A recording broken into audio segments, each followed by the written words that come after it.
Hey, good morning and welcome. Welcome to the Friday edition of the Tom Barfield Show. Week one just about in the books, and we are glad you're with us here.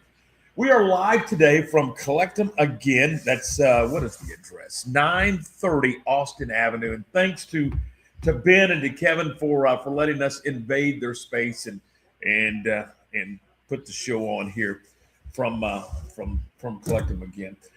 We'll be in our new studios on Monday. Looking forward to that. That's going to be exciting. And they may not be 100% complete, just like this show's not 100% complete, believe you me. So we may, like the show's under construction. The studio very well may be under construction, but there's going to be enough there that we'll be able to move into the permanent digs, and looking forward to that. So that'll be a lot of fun. Really looking forward to doing that. On the show today, we're going to talk with Greg Tepper. He's the editor-in-chief of Dave Campbell's Texas Football Magazine. And, I mean, he is, if it's Texas football, it's Greg Tepper. He's got it, man, I'm telling you. Also, the athletic director for Midway ISD, Brad Shelton's going to join us. And we'll talk a little bit about those state championships. And Lark's here with us. Lark, do you think that it's highly unusual for a softball and a baseball team to claim a state championship? I can't think of any softball baseball combinations. There's been plenty of football and soccer or maybe basketball, but baseball, softball, it's I would think it's unusual. Think it's unusual. So that was last spring that Midway was able to accomplish that. We'll talk to Brad a little bit about how that has influenced or carried over into this school season. And, you know, now it's been about a year. Baseball and softball is underway, and we'll talk about that with Brad next week on the program. You know, state championship game for La Vega basketballs today at 5 in San Antonio. And Marcus Willis is going to join us again on Monday. He was with us earlier this week before the semifinals. He's going to join us again to break down that championship, and we'll talk a little bit about that. Bryce Cherry will be here, as usual, on Tuesday. James Leverton, the baseball coach at McClendon, will be with us on Tuesday as well. Kyle Yeomans will continue with our Lake Waco segment with Jones and Mitchell, talking all things golf from Lake Waco Golf Club. Lonnie Judd. Lonnie Judd is the athletic director at Robinson ISD. He is retiring from the school business. Lucky devil. Exactly. Some of us are going to work well in there. He is retiring, and he's getting out of the school business. And at the end of the school year, we'll talk to Lonnie about his plans. I know Lonnie pretty well, and I would imagine grandchild in the Metroplex may have influenced said decision. So we'll talk to Lonnie about that. Jeff Wilson from DLLS, who covers the Rangers exclusively. In fact, I think he's in spring training right now out in Surprise with the Rangers. He'll join us on Friday as well, plus some other stuff. We got other things working.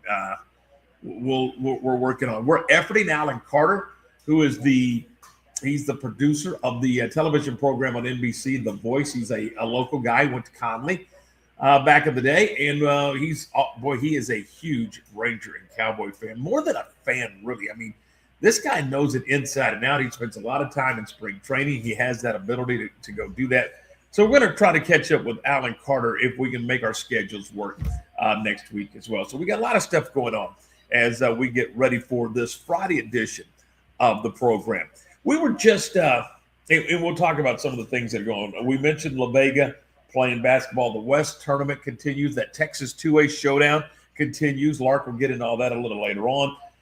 Baylor baseball hosting Air Force this weekend, and it starts tonight at 6:30. Hopefully the rain will hold off enough for us to get games in on Saturday afternoon and Sunday afternoon. Baylor softball's made changes to their schedule. They're going to play a doubleheader today, so we'll get into that a little bit. And there's just all kinds of fun stuff going on. Baylor basketball, the Baylor women are in action tonight in the Big 12 tournament against Colorado. So we'll talk a little bit about that. So we got a lot of stuff going on today. We are presented by our friends at Toe King. And we, again, if you get stuck on the side of the road, then you need a little help. You need Toe King. And Gary Hoffman and his crew will be more than happy to come out and help you. They've got 24. And they know that nobody wants to be in that situation, stuck on the side of the road, whether it's 2 p.m. or 2 a.m. But they can help you at Tow King. They offer that 24-hour emergency roadside assistance. They've got trained operators, high caliber equipment, and it's reassuring to know that if you have something that puts you in a bind like that you can depend on Gary's crew at Tow King. You need to check them out. You can do so on Facebook, or you can give them a call at 254-666-5484, 254-666-5484. Presenting sponsor of the program, Tow King, and thanks to Gary and his team. Let's see what else. So we were just. I want to get your opinion here. This was not in our game notes here, but we're going to dive into this. We just saw a highlight where the Atlanta Braves in a spring training game won a baseball game on a reverse call on a ball and strike. It's the automatic ball strike system, the ABS system, which is being implemented in all 30 major league ballparks. Your opinion, please, sir. Well, I hate it. I hate it. I'm right there with you. I mean, shortstops make errors. Outfielders overthrow cutoff men. Pitchers throw wild pitches. They make mistakes. So can umpires. I mean, why must the umpires be infallible? Just because television has this little square that they put up there that people think that they know better than the umpire behind home plate. I mean, that little square, where is it positioned? At the front of the plate, at the back of the plate, 2 feet behind the home plate where the catcher catches the ball? I mean, you've got 17 inches across the front of the plate, and it's a house-looking thing, and that's a column that goes up through the strike zone. And just because you've got that little square on the screen doesn't necessarily mean that it was a ball or a strike. Again, why must the umpires be infallible? Well, and I don't know if they perfected that square or not perfected that square. I don't care. Don't take the human element out of the game. I agree. You do college baseball. I do college baseball. And I know that the ultimate goal is to get it right. I understand that. I fully comprehend that. Sure. But I don't like the stoppage of play and the review. I don't like the review on certain plays. And I certainly am not going to want them to stop on balls and strikes. Well, they put in a pitch clock supposedly to speed up the game, and then they add all these reviews to slow it back down. So make up your mind. What do you want? It's from my point of view, it's all driven by television producers. Well, I don't know about that in college. In college sports, I don't know that that's the case. Well, they're just following the major league thing because the kids are going to, graduate hopefully to the big leagues. That's the reason why they implemented such a small percentage will do that. Well, you know that, but still, that's the reason why. I don't know that that's I don't know why. I mean, that's your opinion, and I'm fully aware of your opinion and appreciate your opinion. I don't know that I agree with that. I just know that it's there, and I've seen balls and strikes assessed to the batter and to the pitcher, because the batter has a certain amount of time to get in the batter's box. Yeah, he's got to look up at the pitcher, and the pitcher doesn't give him time to look up at him. The pitcher gets a warning. Yeah, it gets a warning. It gets a warning. And then I think after the second or third warning, anyway, then they have the pitch clock and all that good stuff, and we're speeding up the game. Why? That's the beauty of baseball, in my opinion. It doesn't have a clock. Right. We can play on Monday and 2:30. We can play on Tuesday and 3:20. But nevertheless, that's where we are today. And how many pitches does a plate umpire end up calling in a game? Oh, I don't know. 200 probably, maybe. That's probably the low end, especially maybe at the big league level, maybe 200. But at the college level, especially the junior college level where I call, it could be anywhere from 250 to 300 pitches. In a game? In a game, yes, sir. When you consider that you have 13 walks in a game for one side, 12 hit batters between the two teams. So how many challenges do we get for ABS? I mean, I don't know, but I'm just not a big fan of that. And, does it trickle down to the high school level where it becomes incredibly expensive to put in a pitch clock and all? I don't know. But anyway, we're way off subject here. All right, coming up in just a couple of minutes, Greg Tepper from Dave Campbell's Texas Football Magazine. He's the editor-in-chief. We're going to talk some football with Greg. I mean, Greg's passionate about football like the rest of us. We'll talk that football with Greg next.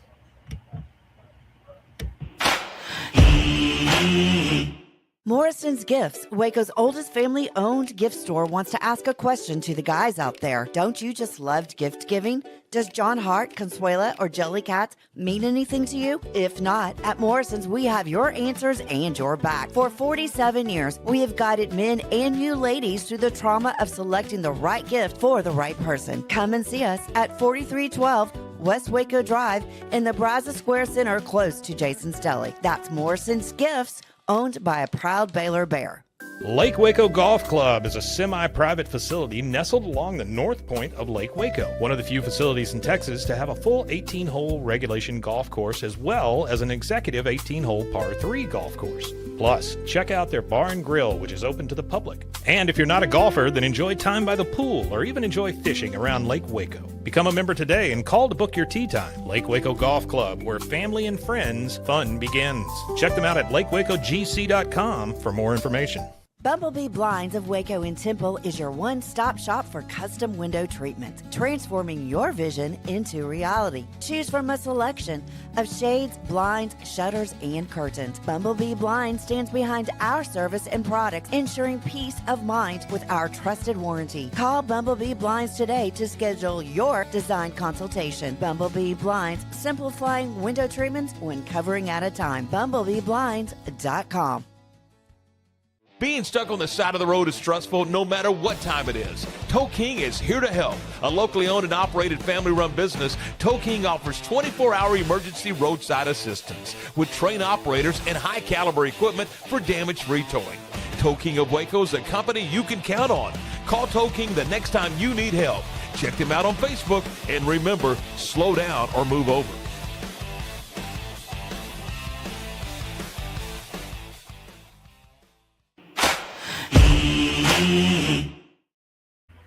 All right, welcome back. This is the Tom Barfield Show here on a fun Friday. Glad to have you with us. A lot of stuff going on this weekend. We are efforting Greg Tepper from Dave Campbell's Texas Football Magazine. Oh, we got Greg. Good morning, Greg. How are you, buddy? I am great, boys. How are you guys doing? Terrific. We appreciate your time. I thought you were on the road today. You know what? I thought I was going to be on the road too, but finished up early, and I would I would pull over to the side of the road to talk to the great Tom Barfield. Man, I appreciate your time today. So what's a day in the life of Greg Tepper look like without regular season high school football? Yeah, just staring out the window, waiting for fall, right? That's part of what we're doing. But at the same time, we've already started. We're already deep in production for the 2026 summer edition of Dave Campbell's Texas Football, the 67th annual edition, and my 16th here with Dave Campbell's. And that is a long process that just has to start early. So, for example, high school football coaches have already been hearing from me, getting to get questionnaires in. That's where we get a lot of the nitty-gritty information about each team, how many starters you have coming back on offense, how many lettermen are returning, et cetera. So we're already hard at work. We're assigning out, figuring out what the big stories in Texas high school football and Texas college football are going to look like. And so it is, it's a long process, but it's got to start early. And so that's, we're already hard at work. Those forums, those Q&As and all that kind of stuff is look, there's so many schools in Texas. Is that a challenge to get those in? Yeah. Yes. Okay. Let me start with this. Yes. The reason we have to start early is we have to track down 1,500 of them, right? We got to get everyone from every school in the state.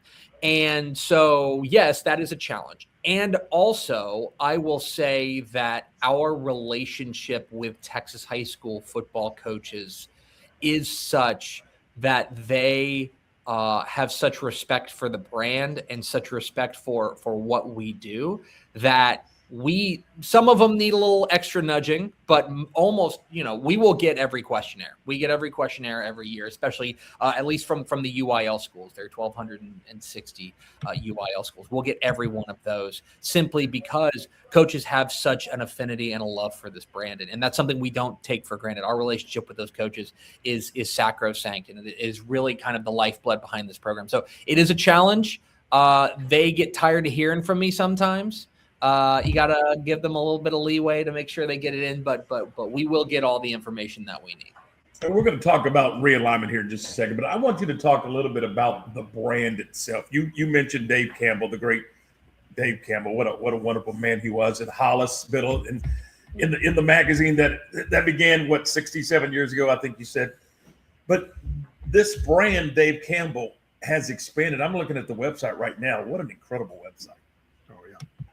Well, I appreciate that. That's something that we've tried to do. Look, we're an old brand. Look behind me. We got the 1960 edition when we had 574 schoolboy teams in the magazine, right? We've expanded the magazine, and the magazine is always going to be at the core of what we do. It's always going to be our backbone. It's always going to be, the central nervous system of what we do.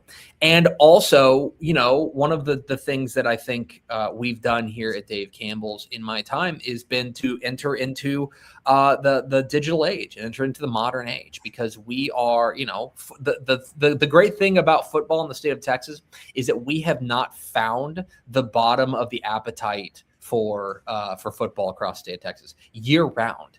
And so one of the things that we thought of, that we thought kind of, and one of the operating animating principles around here, at least in my time, has been, the magazine. We always say the magazine kind of starts football season. Whenever it comes out in the fall, in the summer, that's when football season really starts. What we tell people, our charge is to make sure we are continuing that conversation all year round, and we are continuing that conversation every day. And so that's what we try to do, whether it's through our live shows, through our podcasts, through TexasFootball.com, through our streaming platform, Dave Campbell's Texan Live. We stream more than 2,000 live events across the state of Texas year round, including, obviously hundreds and hundreds of high school football games, but basketball and softball and baseball. And so that's one of the things that we've tried to do and build this thing into more than just a magazine. The magazine will always exist. You guys don't have to worry about that. I think there may be a time in which nobody's reading it but me, but we're still putting out that magazine. It doesn't have to be just that, and that's one of the things I'm most proud of is what we've built here into kind of building out the ecosystem. You mentioned, Greg, the commitment to other things. One of the things that I'm incredibly pleased with and proud of that you guys are involved in is the Texas High School Football Hall of Fame. I know you and Adam both have a great respect for that Hall of Fame, and you're committed to it. Talk to me why you're so committed to the Hall of Fame here in Waco, Texas. Yeah, I'll just be as simple as I can be, because Dave was. You know what I mean? Like, it can be as simple as that. I can get into my own personal feelings about it, which is that I view our brand as keepers of the flame in Texas high school football. And I think that preserving history is an important part of our purpose. Being historians and being archivists for Texas high school football, I think matters. It's why the print product, I think, is so important, because that is that tangible legacy. That's one thing. So I can get into my own personal reasons. I know that our president, Adam Hochfelder, feels the same way as far as just the importance of preserving history. And also, let's just take a step back. Dave Campbell was so instrumental in the Texas Sports Hall of Fame and the Texas Sports Hall of Fame moving to Waco. He was there. There are some people, I won't go so far as to say, because it would sound a little self-serving for our brand, but there are people who would say that Dave Campbell kind of saved the Texas Sports Hall of Fame, that it was in kind of the greater DFW area. It wasn't doing well. And Dave Campbell kind of took it under his wing and said, you know what, I want to make this a big deal. Let's move it to Waco. He kind of rallied the troops and got people on board with it. And so that is kind of part of the legacy keeping around here for us, is that the things that were important for Dave Campbell, we want to make sure those are pillars for what we do. And the Texas Sports Hall of Fame and the Texas High School Football Hall of Fame are integral to that, not just as part of our legacy, but also as kind of historians for Texas high school football, and making sure that we are remembering, the legends of this sport. I think it was Grand Prairie, wasn't it? It was kind of tucked in there. Yeah. Okay. Let's dive into the UIL realignment, which is always fun. 6A, we always had the District of Doom. It looks like if the District of Doom may be a 5A district with DeSoto and those guys. So talk to me about 6A and in District 12, District 11, really 6A with the Duncanville. How do you look at that district? Is that going to be one of those premier districts in the state of Texas? I think so. I think it's got a conversation's kind of got to start around there because when you take a look at what 11-6A has, it still has Duncanville, right? A team that went to a state championship a year ago. It still has Waxahachie, right? Which was a team that was an 11-2 team a year ago, really strong coming off of a great year. Even losing teams like the defending state champ DeSoto and even losing teams like Cedar Hill who dropped down to 5A. Well, you're thinking, okay, well, cool, things are going to ease up. Well, all they do is they loop in North Crowley ISD, the team that won the 2024 state championship 6A Division I. And so they loop them in to take over, into that district as well. That was a real shocker to me that the UIL went that way. I know why they did it. There's they've got to put these puzzle pieces together, and there is an argument to be made that this is the way that it best fits together. But certainly what it does is it gives you kind of a top three there, especially in Duncanville, North Crowley, and Waxahachie, that are as good as it gets. Last year, according to the Dave Campbell's Texas Football Computer Rankings, those were 3 of the top 12 teams in 6A last year. All together in one district. And that just doesn't happen very often. You may lose a team like DeSoto because they're down in 5A now. But I think you can make the argument that the district is just as strong simply because you're looping in North Crowley. And by the way, Crowley has had great years as well. I think that you can't necessarily count them out either. So yeah, I think District 11, 6A is kind of going to be the power nexus, at least in the DFW Metroplex in Class 6A. Greg, talk to me a little bit about District 12. I think that's going to be a fun district. Relatively speaking, these are schools that are all fairly close together and have played each other year in and year out. I think this has a chance to really be a fun district. I think you're spot on. And I'll tell you that the word that keeps coming back to me about District 12, 6A is tight. I just don't think there's a lot of daylight between the number 1 team in that district and say the number 5 team in that district. Look, I think you take a look at a team like Harker Heights coming off of a great year last year at 9-3. Midway, I think, had a really resurgent year a year ago. I think they could be in for another leap. Temple, as they get their feet underneath them with Chad President at the helm, that's a team that I've got my eye on. You add in a team like Lake Belton, going through a coaching change, moving up from 5A. I am interested to see what they look like there at Lake Belton. We know that they have a history of having big-time talent. And then I'm also very bullish on a couple of teams like Copperas Cove. Copperas Cove is the team that went 6-5, a playoff team a year ago. I'm a big believer that you've got that playoff experience, that extra week of practice is really big. And then I know it's going to sound crazy because they went 0-10 last year, but I think Bryan is a team to keep an eye on. That's a sleeper I've got my eye on. I think that this district is really tight. There's a couple of teams at the top that obviously have had success more recently than others, but I think that on balance, you take a look at that District 12, 6A. Right now, look, it's March 6th, and this is a non-binding prediction. But I would tell you that I don't know if there's a team that goes undefeated in this district. I think that this feels like from the outset one of those districts in which everyone kind of beats up on each other, and the district champion is kind of the team that survives and loses the right game, if that makes sense, like the game that doesn't cost them a tiebreaker. I think 12-6A, the balance there is going to make for a lot of really fun and tight ball games. I'm gonna take you over to District 13 in 4A D2. We knew we were going to lose China Spring. We knew we were going to lose Lorena. Lorena went down to 3A. You felt like Salado was going to slide in there, but I kind of thought that I kind of thought maybe Hillsboro had a chance to come down, but Brownwood from out west, that kind of caught me off guard. How about you? Can I tell? I just think one of the things that I think is interesting and important to note about y'all's neck of the woods, especially there in kind of central Texas, is the UI can do anything they want with Central Texas. They can send them west, they can send them east, they can send them north, they can send them south. And in this instance, they send them south functionally. Well, they send them south and west. What I mean by that is you take a look at District 13, Waco, La Vega, and Robinson, right? Connolly and Salado. Gatesville, they swing over from District 12 to District 13. And there may be people who are unfamiliar and not nerds like I am that might be like, well, what's the big deal, District 12 versus District 13? Well, that is a different region. That means that you are playing teams from Region 4, teams like Cuero, teams like Wimberley, teams down the coastal bend like Rockport Fulton, instead of playing teams from, like, let's say the greater Houston area, Southeast Texas, West Orange, Stark, Silsbee, Belleville. So that's a huge change. Furthermore, so that's kind of them sending them south. They also sent them west by looping in Brownwood. And Brownwood has got to feel like, what in the world is going on? Because they moved down from 4A Division 1, and they swing over from District 4 to District 13. Let me put that into kind of other perspective. Imagine if tomorrow the NFL came out and said, all right, great news. The Dallas Cowboys not in the NFC East anymore. Instead, they're going to be in the AFC West.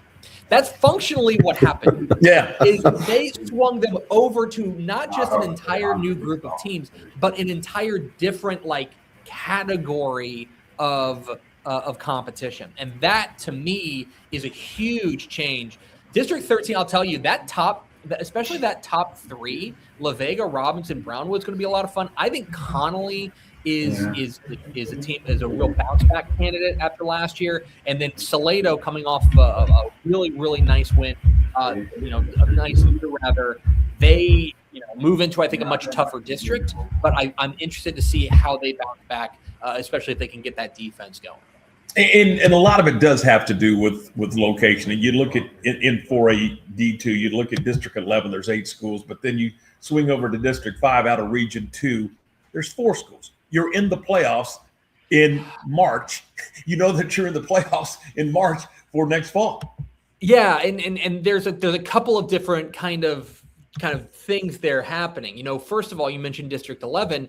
Yes, that is a big district. I think people might look at that and say, oh my gosh, eight teams in a district. Well, the UIL has a rule that if you are in the same school district, you have to be in the same district, in the same classification. And so that's a Houston ISD district, Houston Yates, Houston North Forest, et cetera.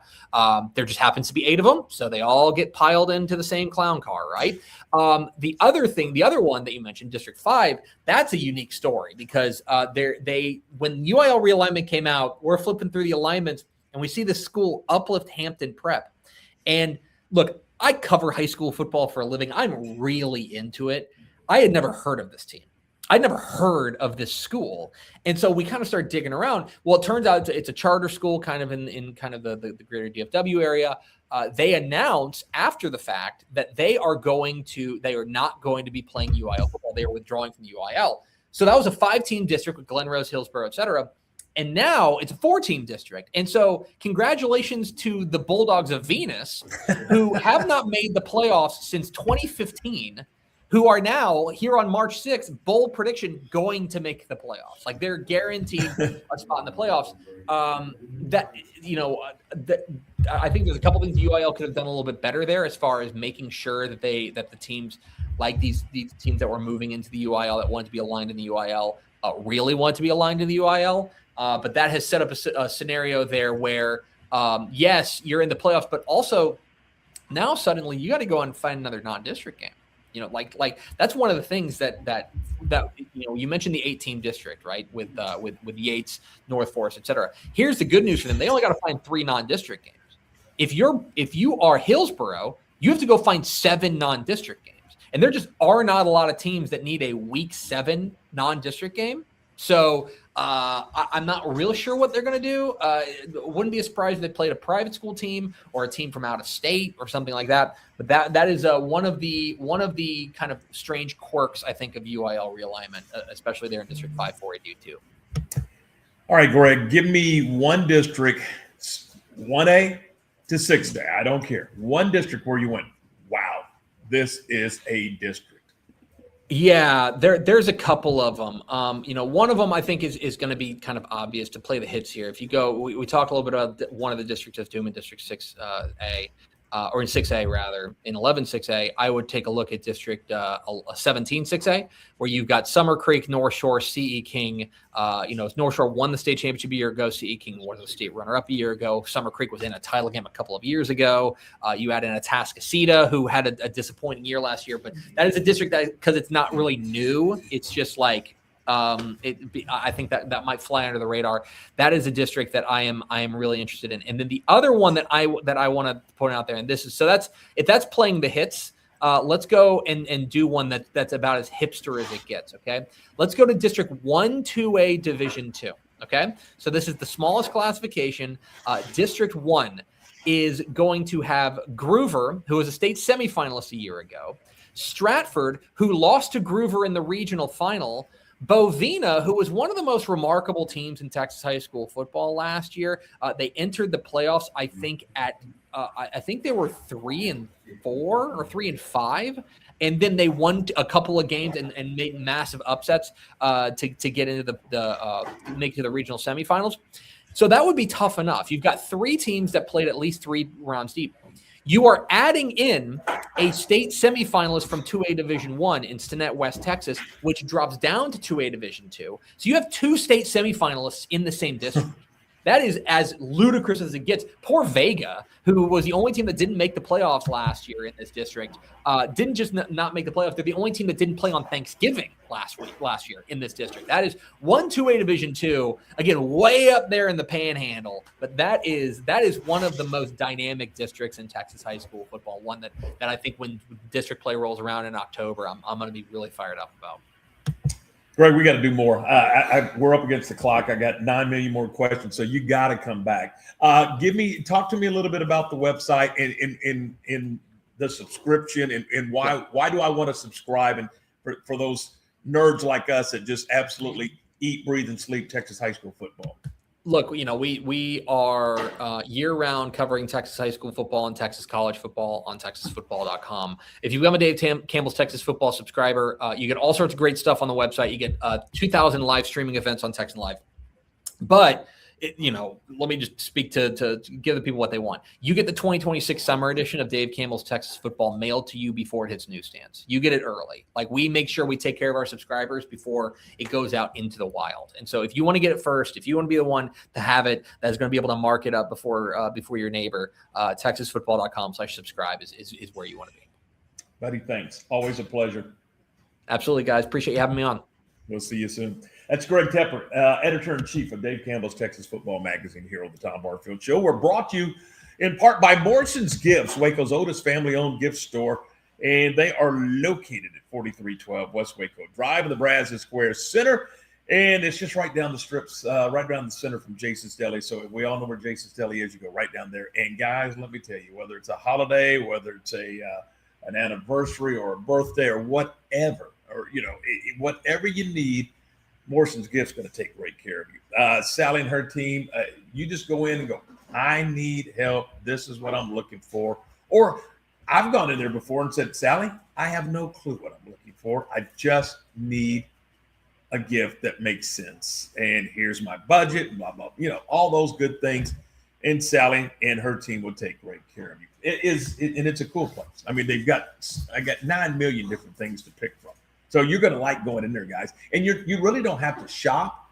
You just go in there to buy, because Sally's going to take care of you on that. You just go in there and tell her what you need. She's going to find it for you. You're going to go to the cash register. You're done. You're out. You can even get it wrapped and all that kind of stuff. So it is it's a one-stop shop, and your wife's going to love it. Your girlfriend's going to love it. Your daughter's going to love it. I promise you they will. 4312 West Waco Drive. It's Morrison's Gifts, and we're back with more in just a moment. Since 1996, Double R Old Fashioned Hamburgers at 18th and Herring has been serving Waco's best burger. There's nothing better than a delicious burger cooked just the way you like it, with garden fresh toppings on a buttered bun. Add tots, fries, curly fries, or onion rings for a perfect meal. So what are you waiting on? How about Double R Old Fashioned Hamburgers today? Double R Old Fashioned Hamburgers is open Monday through Friday from 10 a.m. until 4:30 p.m. and Saturdays from 10 a.m. until 2 p.m. Double R Old Fashioned Hamburgers. And don't forget to ask about Double R's catering. Being stuck on the side of the road is stressful no matter what time it is. Tow King is here to help. A locally owned and operated family-run business, Tow King offers 24-hour emergency roadside assistance with trained operators and high-caliber equipment for damage-free towing. Tow King of Waco is a company you can count on. Call Tow King the next time you need help. Check them out on Facebook, and remember, slow down or move over.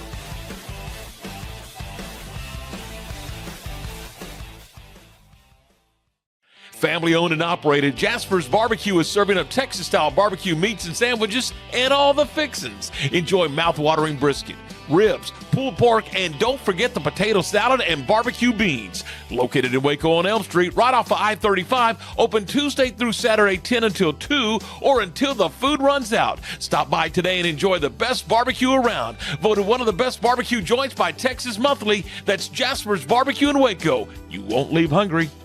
Morrison's Gifts, Waco's oldest family-owned gift store, wants to ask a question to the guys out there. Don't you just love gift giving? Does John Hart, Consuela, or Jellycats mean anything to you? If not, at Morrison's, we have your answers and your back. For 47 years, we have guided men and you ladies through the trauma of selecting the right gift for the right person. Come and see us at 4312 West Waco Drive in the Brazos Square Center, close to Jason's Deli. That's Morrison's Gifts, owned by a proud Baylor Bear. Welcome back. This is the Tom Barfield Show, and we are on location again today. We are at Collectum again, 930 Austin Avenue. Thanks to the team here for allowing us to kind of invade their space and host the show here. We'll be in our new digs apparently on Monday, so excited about that. Hey, don't forget this tomorrow. They're going to have a sidewalk sale. And it's $1 comics, $1 comics sidewalk sale tomorrow. And you're saying, well, hang on there, it may rain. Well, if it rains, then we're going to put the sidewalk sale inside. I mean, rain or shine, there's going to be a sidewalk sale here from 10 until 5 o'clock tomorrow. All right, let's talk a little Midway Panther athletics. We welcome in the athletic director, Brad Shelton. Brad, good morning. How are you? Appreciate your time. Hey, good morning. I might be a little worthless today after watching that Double R commercial.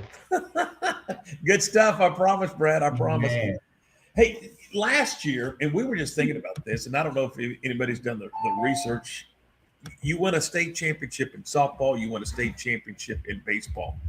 That cannot be an everyday occurrence in Texas high school athletics. No. And yeah, that's a short list of people that have done that. And but we will always be the first to have done it in the biggest and largest classification in 6A, Division I. So that's something we will brag about for a long time coming, for sure. And rightfully so. Yeah, for sure. And it was absolutely one of the funnest experiences I've ever been in professionally, for sure.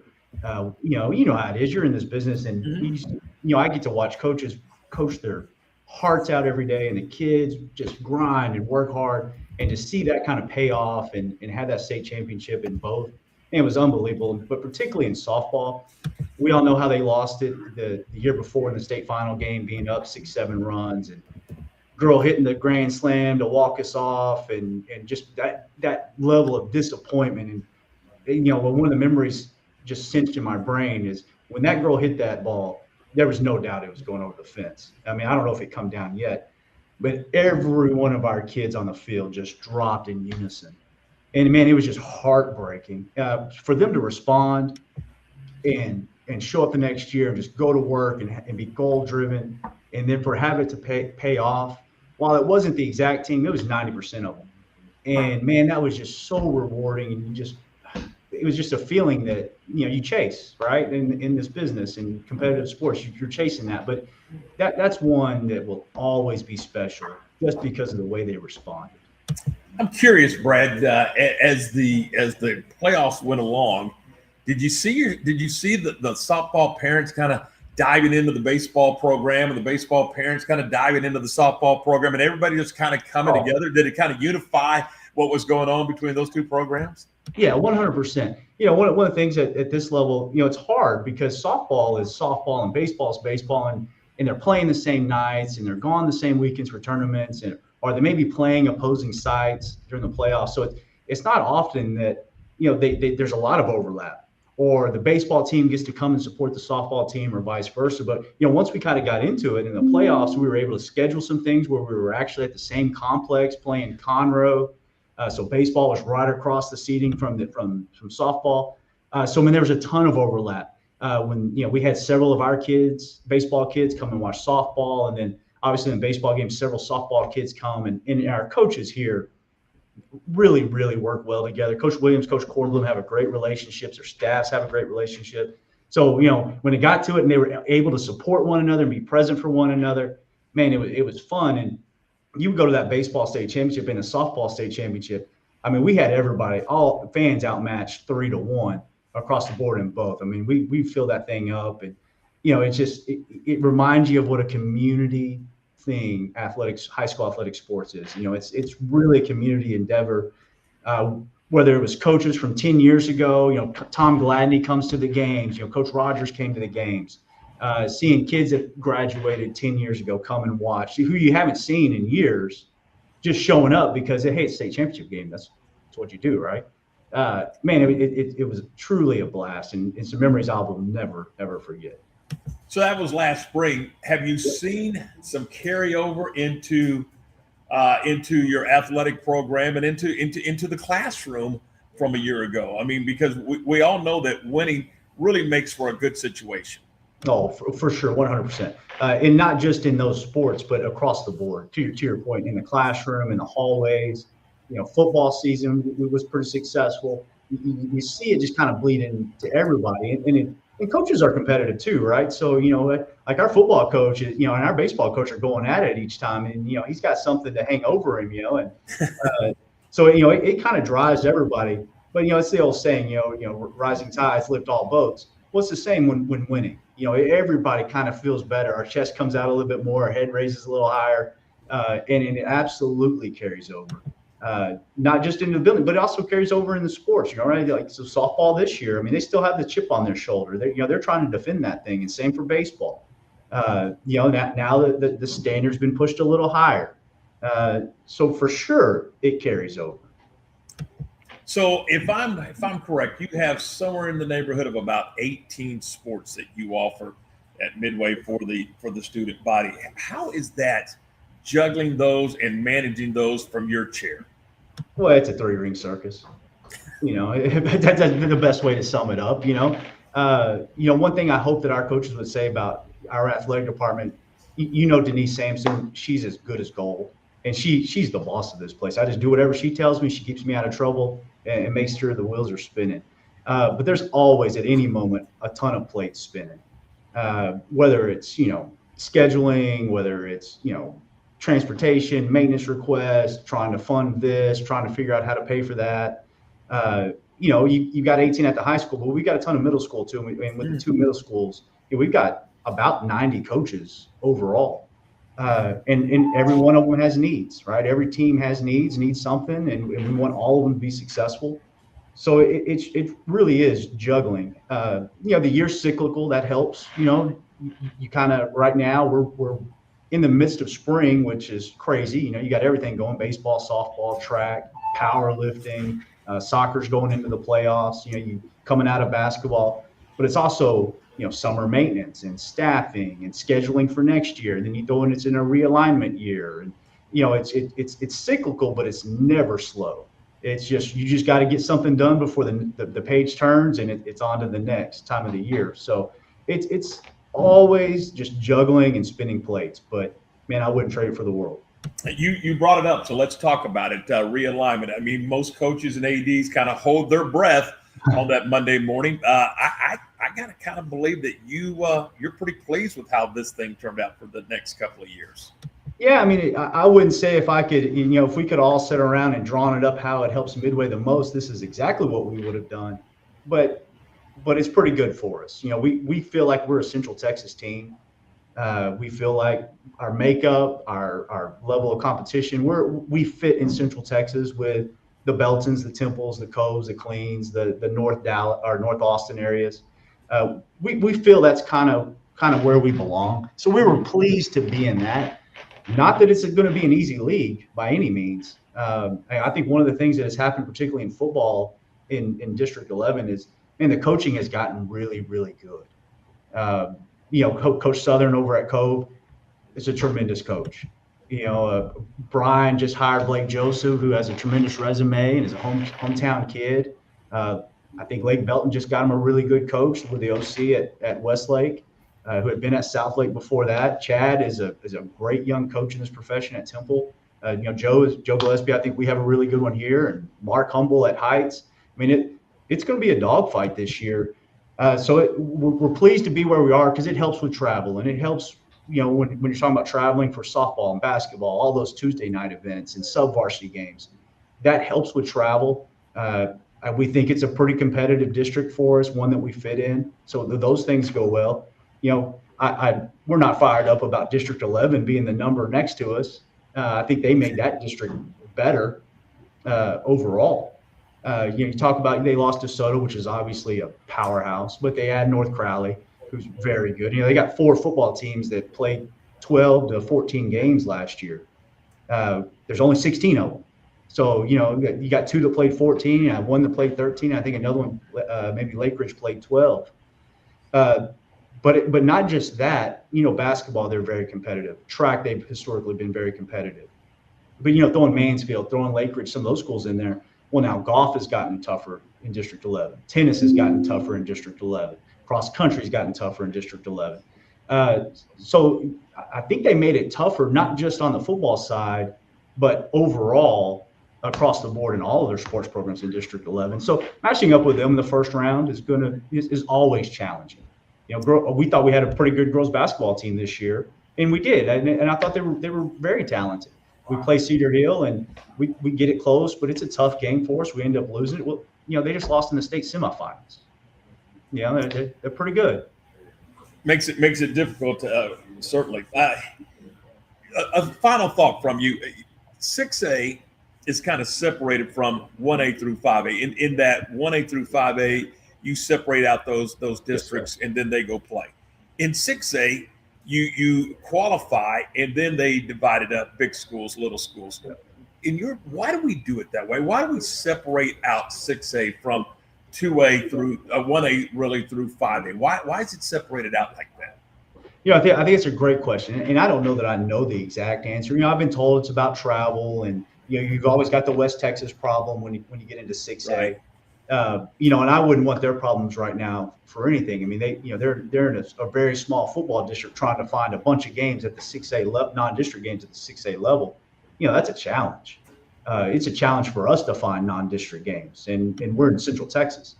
So that's what I've always been told. It definitely complicates things in the sense that, I'll give you an example of soccer playoffs. District 11 finishes tonight in boys soccer. We don't know who our first round opponent will be yet. We got an idea, but how games play out, it could be one of 3 different schools based on who gets in, because whoever gets in will determine who's Division I and Division II. We have a similar deal in our district tonight. Temple boys soccer will make the playoffs, but we don't know if they'll be Division I or Division II. Another game's outcome tonight will determine that, because it's all based on who makes it. But once it is a little easier, we're the biggest school in District 12. So if we make it, we're always going to go Division I.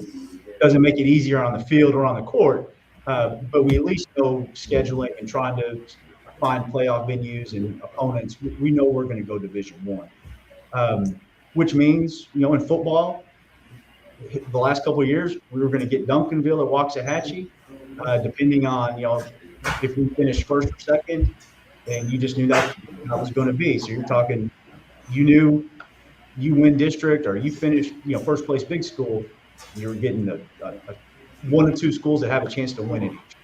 But yeah, that's just kind of our lot. So we're going to buckle up the chin straps and go play, right? Brad, I know it's a busy time, and I appreciate your time. Thanks. We kind of did a little State of the Union thing, but I wanted to get you on and talk a lot about realignment and talk about what was going on within the athletic program. I mean, it's just it's crazy to win 2 state championships, softball, baseball like that. Congratulations on a great year last year, and having a great school year this year. Appreciate your time as always. Thanks for the relationship that we have with MidwayTV.com and all that good stuff. We do appreciate your time today. Well, I appreciate your time. Glad you're doing this, man. This is you've been a great proponent of high school sports, particularly in Central Texas, and man, I'm glad you got good platforms to keep doing that, man. We need you out there. Thanks, buddy. Talk to you soon. Yes, sir. That's Brad Shelton. He's the Director of Athletics for the Midway Independent School District. This is the Tom Barfield Show. We're presented by King and brought to you today by Lake Waco Golf Club. Man, I know there's some rain in the forecast for Saturday and maybe even Sunday, but today, why not sneak off a little early? Go tee it up. You can tee it up on the 18-hole golf course. You can tee it up on the or the regulation golf course or the par 3 executive golf course. You can do that. You can go have dinner at the restaurant. You can have lunch at the restaurant. I mean, it's a cool place to go hang out, and that's what a lot of folks are doing. They're discovering or rediscovering, if you will, Lake Waco Golf Course. Go online, check them out. It's LakeWacoGC.com. That's WacoGC.com, and you can schedule a tee time there. You can schedule a time to go take a tour and look it over and make that determination whether you want to join in as a member of their team.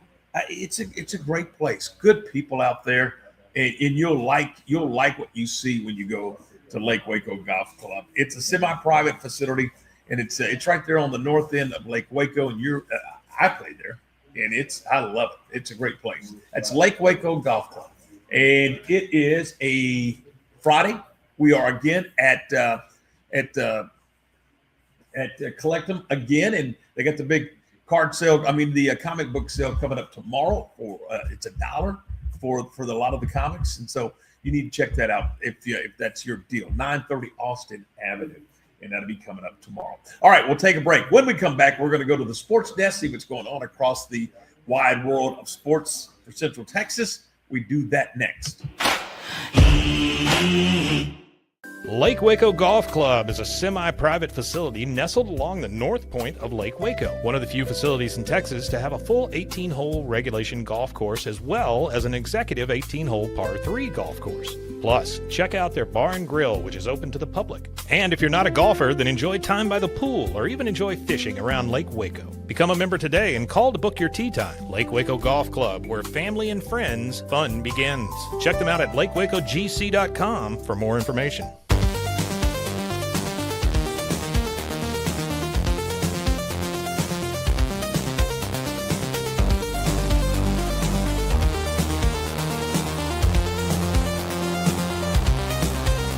It's not just a glove, it's a 44 Pro. Crafted with dedication, made for performance, and built to last. Get your custom glove today at 44pro.com and experience the 44 Pro difference. That's 44pro.com, 44 Pro. Being stuck on the side of the road is stressful no matter what time it is. King is here to help. A locally owned and operated family-run business, King offers 24-hour emergency roadside assistance with trained operators and high-caliber equipment for damage-free towing. King of Waco is a company you can count on. Call King the next time you need help. Check them out on Facebook, and remember, slow down or move over.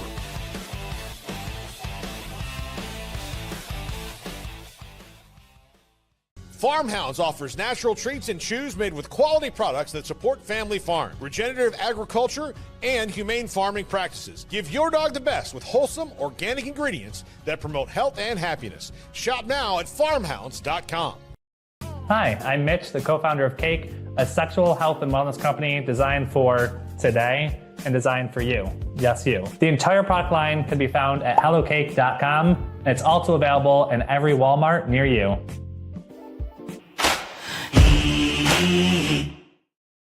All right, welcome back. We are brought to you in part by Waco Body Men, 116 Mary Avenue, Suite 1, and also by Jasper's Barbecue at 105 Clifton and Elm Street. All right, a lot of stuff going on, high school, baseball, softball, just a ton of things. Let's go to the sports desk. Lark has got the latest news for us. All right, Tom, thank you very much. First off, we do have basketball tonight for the La Vega Pirates, 5 o'clock at the state tournament, taking on Decatur. La Vega going for their 4th state title, and Decatur going for back-to-back state titles. This is a rematch of last year's 4A Division I championship game. Yesterday at the state tournament down in the Alamo Dome, in Division I of 1A, Broadus defeated Clyde Eula 52-42. In the 1A Division II game, Nazareth won their 27th state title. They defeated Saltillo 43-28. In the 2A Division I, it was Panhandle defeating Mason 38-25. And in 2A Division II, Martins Mill was denied their 9th state title by Lipan, who won their 4th state title. Final was 42-35.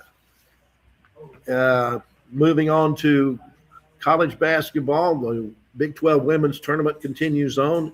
Yesterday, Texas Tech was upset by Kansas State 58-51. BYU defeated Utah 70-52. It was Arizona over Iowa State 76-68. And Colorado defeated Kansas 55-48. That sets up games today in that women's Big 12 tournament. 8 o'clock tonight, the Baylor women take on Colorado in the semifinal rounds. No, that's the quarterfinal rounds is what that is. Then you also have Kansas State taking on Oklahoma State, BYU going up against TCU, and Arizona State taking on West Virginia. SEC women's basketball tournament yesterday, Oklahoma defeated Florida 82-64. So that sets up a game today with LSU, the number 4 seed. Texas, the number 3 seed, will be taking on Alabama. Alabama defeated number 6 seed Tennessee yesterday, so the number 3 seed Texas gets the number 11 seed Alabama. Big 12 men's basketball, there was a game yesterday between West Virginia and UCF. I forgot to write down the score, but there is Saturday games for the Big 12 basketball, including Baylor at home against Utah. TCU is at home against Cincinnati. Texas Tech on the road at Brigham Young. SEC men's basketball, the A&M Basketball Club is at LSU tomorrow, while Texas will be hosting Oklahoma. Texas OU on basketball. That doesn't quite have the not the same ring. No, not at all. Football. JUCO basketball tomorrow. McLennan finishing off their regular season, hosting Southwestern Christian. The women's game at 2, the men's game at 4. The Temple women are finishing off their season at Cisco, and Hill College will be at Ranger to finish off their regular season schedule. College softball, the Baylor Bears are taking on Iowa State. This opens conference play for Baylor and Iowa State. They're going to play a doubleheader today at Getterman Stadium. Also in Big 12 softball this weekend, you got Texas Tech at Houston. And then in the SEC, you got A&M taking on Tarleton State this weekend. They're also going to play Texas State. That's in a tournament, and I'm not sure exactly where they're playing that. Texas is taking on South Carolina in college softball. College baseball, there's baseball at Magnolia Field at Baylor Ballpark this evening as the Baylor Bears host Air Force. What time's first pitch, sir? 6:30. 6:30 first pitch, okay. Actually, 6:35. Somewhere in that neighborhood, yeah. Then you've got TCU taking on Tulane. Texas Tech's at home against Penn State. Over in the SEC, Arkansas is at home against Stetson. A&M hosting Oakland. Oklahoma against Santa Clara. The Texas Longhorns are playing somebody called South Carolina Upstate. I've never heard of them. More about JUCO softball this weekend. The Temple girls are at Galveston. JUCO baseball. The McLennan Grayson series will continue in Denison on Sunday. They were first scheduled for Saturday, but the possibility of rain on Saturday, they've decided to move that on Sunday. I've looked at the weather forecast. Sunday looks pretty good for baseball, so that's when they will complete that 4-game series. They split the series here in Waco with Grayson winning the first game, McLennan coming back in the nightcap. Also in JUCO baseball this weekend, Hill is at Ranger and Temple will host Vernon. Then we got some high school softball scores from yesterday. Copper's Code shut out Bryan 15-0. Harker Heights over Killeen 21-1. Bosqueville defeated Conley 10-2. It was Waco High shutting out La Vega 3-0. Mart over Clifton 6-1. Troy beat Wooden by the same 6-1 score. China Spring had a slugfest with Lake Belton, China Spring winning 16-15. And Robinson lost to Hendrickson 15-8. There's plenty of softball and baseball going around the Central Texas area this weekend.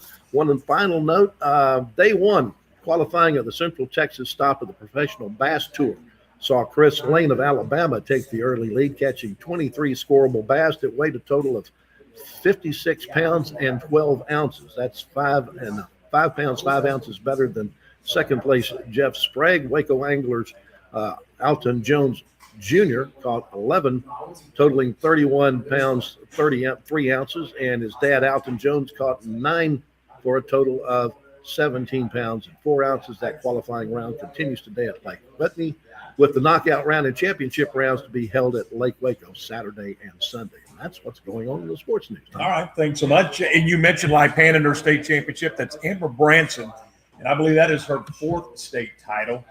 She's also the athletic director at Lipan, and she's won well over 400 games. And, man, you're talking about a dynasty at Lipan. She's got one.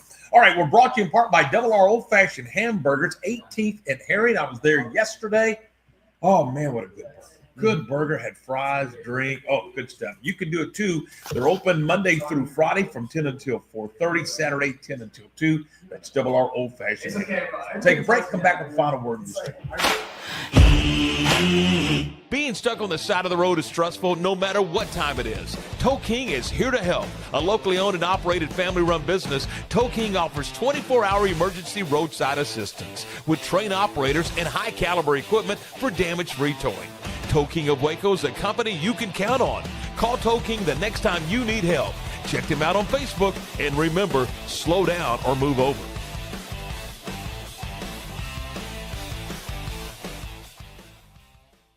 Lake Waco Golf Club is a semi-private facility nestled along the north point of Lake Waco, one of the few facilities in Texas to have a full 18-hole regulation golf course as well as an executive 18-hole par 3 golf course. Plus, check out their bar and grill, which is open to the public. And if you're not a golfer, then enjoy time by the pool or even enjoy fishing around Lake Waco. Become a member today and call to book your tee time. Lake Waco Golf Club, where family and friends fun begins.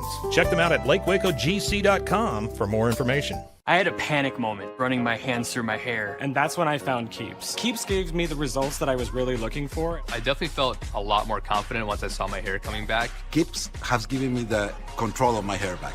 Get your first month free at Keeps.com.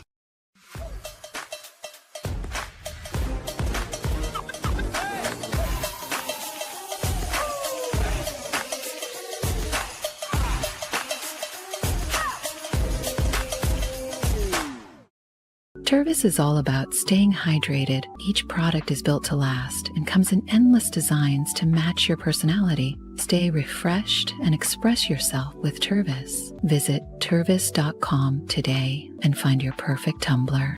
Welcome to Kit.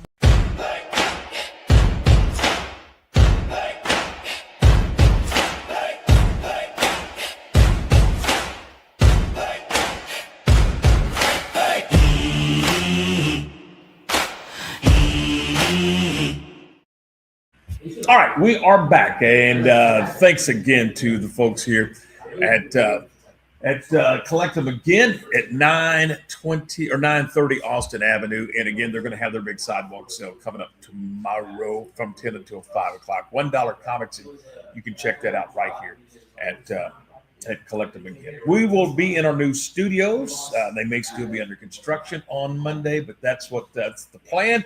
And we're going to talk La Vega Pirates basketball again on Monday with Marcus Willis and a whole lot more. So look forward to that. Have yourself a great weekend. Enjoy your sports this weekend, and we'll see you Monday at 10 a.m. on the Tom Barfield Show.